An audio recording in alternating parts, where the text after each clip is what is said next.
Hello, I'm Andrew Smith from the Open University Cisco Academy Support Centre, and in this guide we're going to be exploring Packet Tracer and explain to network administrators who may not have used this piece of software in teaching but need to consider its installation and potential security considerations, how it will work in their environment and where it's actually not a risk. So who are we? We're the Open University. Many will have heard of us and know all the work that we've done over 50 plus years in distance learning, blended education, hybrid learning, remote learning, whatever terminology you want to use. We teach Cisco networking to at least 4,500 students a year, and we also support over 500 organisations in the UK and internationally, and that includes schools, colleges, universities, apprenticeship training providers, a range of different charities, local authorities, armed forces, based organisations amongst others. We train educators and we collaborate with Cisco via their corporate social responsibility NetAcad program to enable people to learn about networking, coding, cybersecurity, AI, automation, and a long list of many other important industry ready skills, whether it's a GCSE student or somebody on a degree, whether it's a young person or an adult, whether it's a civilian or somebody serving in His Majesty's Armed Forces. I think the first important thing to understand is Packet Tracer is quite a complex tool. It has been around in its current state for almost 20 years. And it's a networking, coding, automation, cybersecurity, and infrastructure simulator, and it is free. It's basically aligned as a practical tool that you can use within many Cisco NetAcad courses. So your teachers, your educators, your academic colleagues will be using this as part of a T-level cybersecurity or using it on the OCR GCSE, for example. And it's been mapped to a wide range of programs, and it's now being used as an assessment tool for apprenticeship endpoint assessments and T-level employer set projects. And because of that, you'll find that it's very, very, very commonly used, and we have many organisations using it with no real concerns whatsoever. They'll ask, and then they'll discover that there actually isn't a problem. And this guide is just for the network admin that hasn't encountered this piece of software before, or is asking those reasonable questions about its security and its efficacy. Because after all, we are teaching coding and automation and cybersecurity and networking on an infrastructure that you've got to make cyber essentials secure, and you've got to meet certain ISO compliances as well as many other standards as well. And the important thing to point out at the very bottom, Packet Tracer does not send real network traffic, and I'll explain that in greater detail later. And why I know that, we've tested it. Why I know that, I've contributed over the years to some of the developmental ideas behind Packet Tracer as well. So let's do a little bit of myth busting. It will not crash your network. We have never heard anybody do that. It is almost impossible. It is a very stable resource. It is available from Cisco on Macs, Windows, and different Linux distros. And we know that some experts have managed to port it to Chromebooks as well. There is no limits on installation. You can put it on 100, 1,000 or more computers, and it's for all Cisco academies. We do encourage organisations to be Cisco academies because there's added free benefits there as well.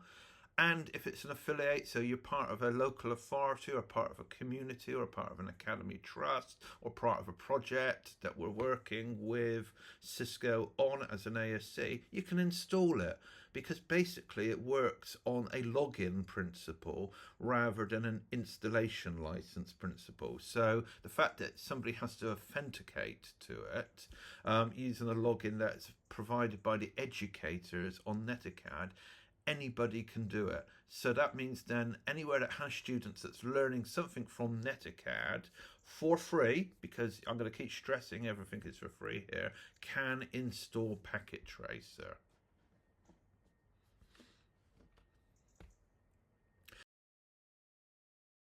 So I think we need to get on to the technical bit. And this is the bit where your teachers, your educators will be talking to you. And you need to make reasonable considerations and negotiate with them. Packet Tracer can be used standalone or multi-user.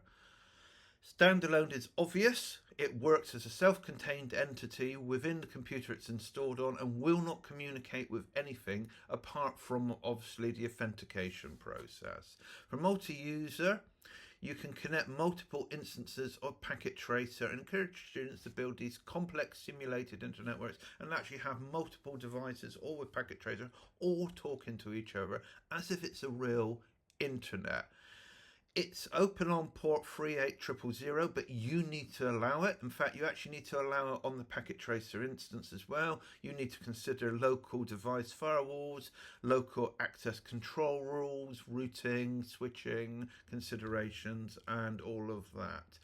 And it only needs to be open on devices within a local network segment, e.g. a classroom. It does not need to be open and exposed to the internet, and by default you'll probably find that it's blocked by default. But we do know organisations that have cross-campus instances where they're actually building large-scale simulated internets, and we've actually done research on how this can actually be done in teaching as well. You can opt to do this, but it is totally optional, and if so, at the end of this slide deck there is an email that you can talk to us so I can give you guidance based on this research.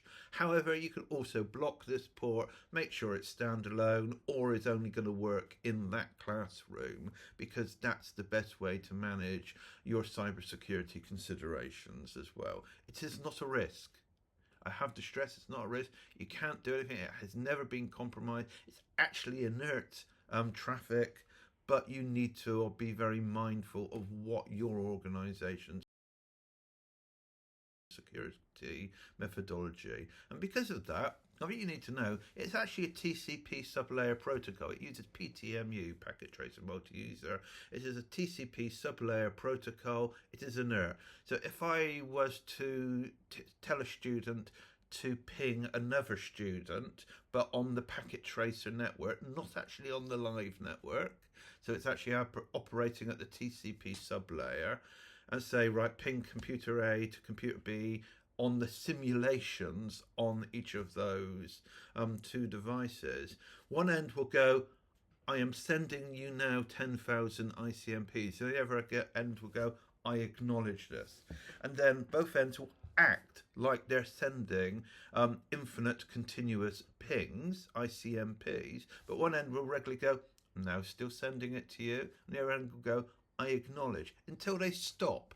So you only have reasonable TCP windowing updates via an XML package that is saying this is the communication that's taking place.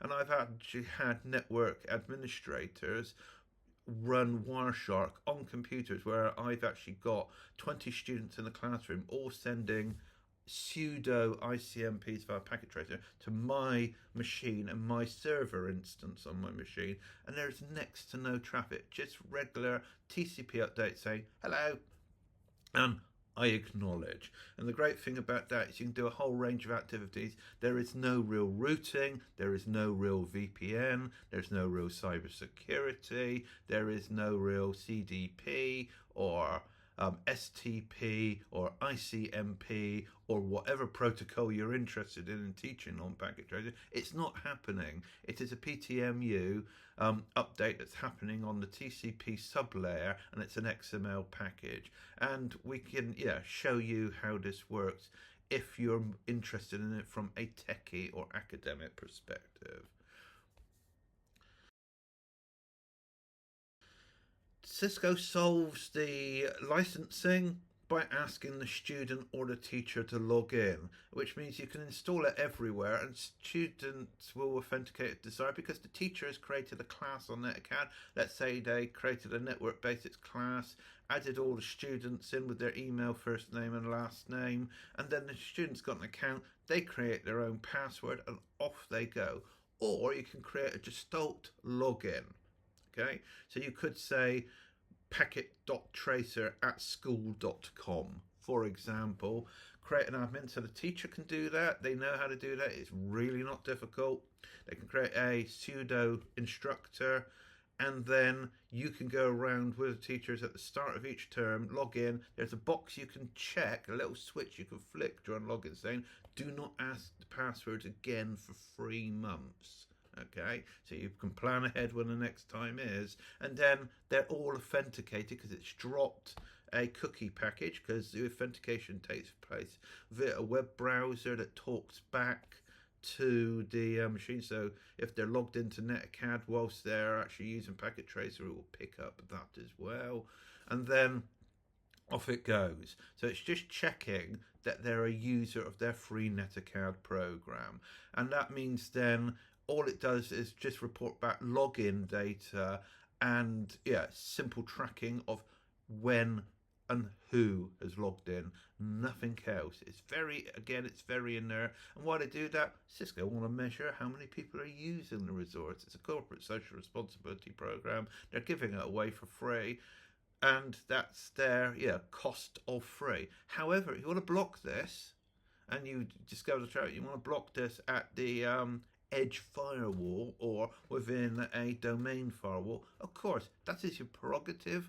Do it. We're not going to say this is a bad thing. It's about you managing your security, but also trusting the fact that Packet Tracer is actually a very safe and an inert tool. There are different operational considerations. Many schools have many different environments, and we've worked with a lot, and we're always learning at the Open University how different educational organisations make Packet Tracer and teaching networking and cybersecurity work for them. Some use laptops that connect to the corporate or could connect to a separate wireless access point. We're thinking, with no disrespect, a low-cost TP-Link style wireless access point that is not connected to anything and therefore is an air-gapped network. So you know the SSID if you're scanning your system for rogue access points. You know where it is. You know that it's going to be in that classroom. When that teacher turns it on, it's going to be for Packet Tracer multi-user activities. Others have created air-gapped networks that is completely separate. Some actually have a separate exit point or ingress or egress point out to the internet using a different leased line, for example, and they have local security on that as well. Others, I've mentioned this already, will install it standalone with no multi-user. That's your choice. Others have trusted port 38000 and therefore have by default still not allowed external access, but one or two have done that because they've got multi-campus, or they're interested in teaching students the sheer scale of the internet through the simulation of Packet Tracer. It's your choice and what works for your organisation and its pedagogical objectives, and where your teaching staff will talk to you about what their ideal academic aims is. I will support the teachers, but I also support you, the network administrator, in your desire to ensure and assure a secure network that will meet the academic needs of your organisation and obviously make successful students as well. The reality is Cisco will regularly update this application, and they typically, this is not a commitment, they typically update twice a year. At the time of me recording this, they've got the 9.0.0 beta out, and they're about to release the stable version at the end of the month. You need to plan your updates. You do need to update the application because it aligns with curriculum, it aligns with content, and there is always new technologies being added to Packet Tracer to enhance the curriculum delivery and currency of the teaching that's available on NetAcad. Now it's important you plan this in. You plan this in for the summertime, of course. We understand how many of you operate, and you work with the educators to discover what is the optimal version at that time and plan with them the teaching accordingly. It's important to understand that if you let the application get old, there is a compatibility problem. Files are forwards compatible, so something created in versions 6 onwards will work with 7, 8, and now 9. But if I create something in 9.0.0, I cannot use it on 8.2.2 because the XML file within the save will have features that talk about the newer devices and newer technologies. So you cannot backtrack, but you can forward track. And therefore it is optimal that you should really be updating Packet Tracer annually to ensure that the curriculum delivery. So obviously Packet Tracer 9.0.0 has got some additional cyber security and operational technology considerations. So if you're in a school that teaches engineering, and this might be FE colleges and universities, there are now PLCs and network industrial automation technologies built into Packet Tracer as well. And Cisco are continually aligning their curricula accordingly. So when they update the CCNA or the CCST content or their networking basics course in the future, then you will find that there is a recommended version of Packet Tracer that will work with it. So network administrator, do listen to your teacher. They are advising you based on the curricula, and it's just working with them to plan the installs accordingly so that your students will have the best available experience and be industry ready at the end of their studies. That leaves me with a final word. If you've got any queries, just email us on cisco-asc@open.ac.uk. You do not require permission from us. I've told you that anybody can install this, and it's authentication based licensing policy. Okay. However, if there is something technical that I have not covered because it's germane to your network, your infrastructure, then do please ask, because this is the sort of thing we like to learn from you. We need to understand from you, and then we can actually work with you to solve that opportunity, and then we will communicate, not the detail of course, but we'll communicate the learning to other organisations in the future. So thank you very much. I am Andrew Smith from the Open University Cisco Academy Support Centre, and hopefully you will find this short presentation to be very useful.